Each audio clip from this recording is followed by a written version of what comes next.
1994. A 30-year-old man walks into his boss's office on Wall Street and quits. Not because he was fired, not because the company was struggling. He quits one of the best-paying, most secure jobs in the entire financial industry. Corner office, six-figure salary, a guaranteed future that most people would kill for. He quits to sell books. On the internet, from a garage. His colleagues thought he'd lost his mind. His boss tried to talk him out of it for 2 full hours. His family was worried. The entire rational world looked at what he was planning and said, "This makes no sense." That man was Jeff Bezos.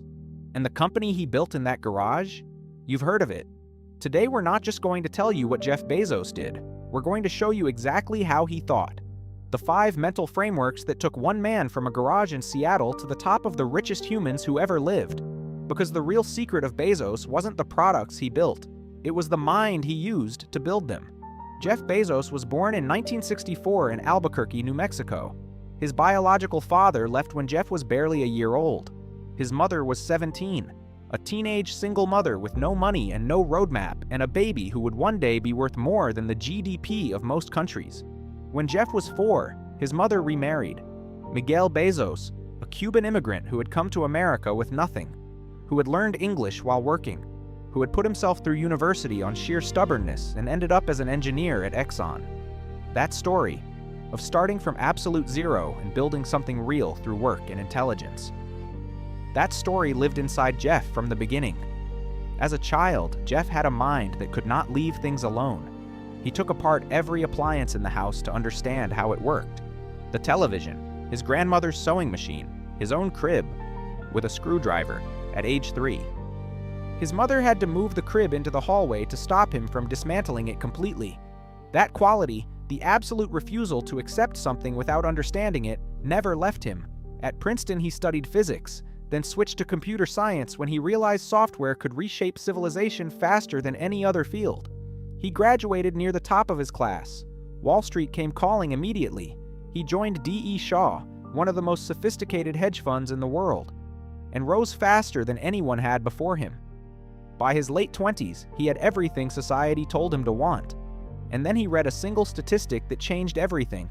The internet was growing at 2,300% per year. Jeff Bezos stared at that number, and the garage called to him. Before Bezos quit, he asked himself one question. Not, will this succeed? Not, what will people think? But this, when I am 80 years old, sitting in a rocking chair looking back at my life, which choice will I regret more? He called this the regret minimization framework. And the answer came to him instantly. He could survive failure. He had survived difficulty before. But the thought of being 80 years old and wondering what might have been, wondering if the internet really was the future and he had been too afraid to find out, that thought was unbearable. So he quit. And he drove cross-country with his wife Mackenzie, who wrote the business plan on her laptop while he drove, because they were in that much of a hurry to start building. Most people make decisions based on what they fear today. Bezos made decisions based on what he would regret at 80. That single shift in perspective is worth more than any MBA, any mentor, any amount of starting capital. Secret number 2, obsess over the customer, not the competition day one at Amazon, a garage in Bellevue, Washington, 3 desks built from doors laid on sawhorses, because real desks cost money they didn't have. Jeff, Mackenzie, and 2 other people. A bell on the computer that rang every time someone placed an order.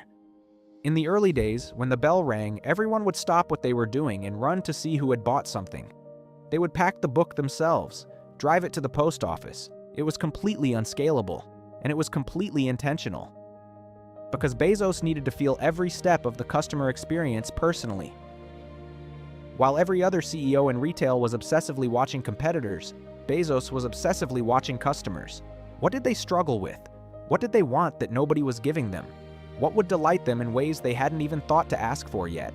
He once said, "Your margin is my opportunity." If a competitor was making comfortable profits while customers were being underserved, Bezos would come in, cut prices to 0 margin and take the market. Not because he wanted to destroy competitors, because he wanted to serve customers better. The competitor's destruction was just a side effect. Secret number 3, think in decades, not quarters. Amazon lost money for years, not by accident, by design. Bezos was plowing every dollar back into infrastructure, technology, and expansion. Wall Street was furious. Analysts called it Amazon.bomb. Investors demanded profits. Bezos wrote them letters explaining, patiently and repeatedly, that he was playing a different game with a different timeline.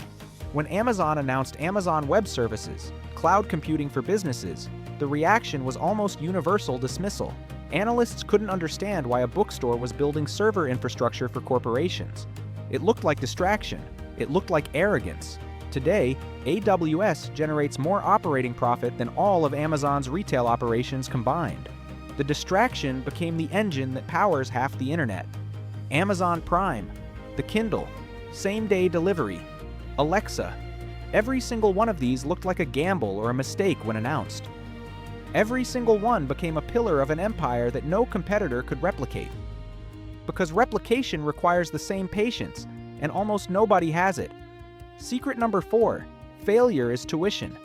In 2014, Amazon launched the Fire Phone. It was a disaster. Hundreds of millions of dollars lost. The product was mocked, discontinued, and became one of the most publicized failures in tech history.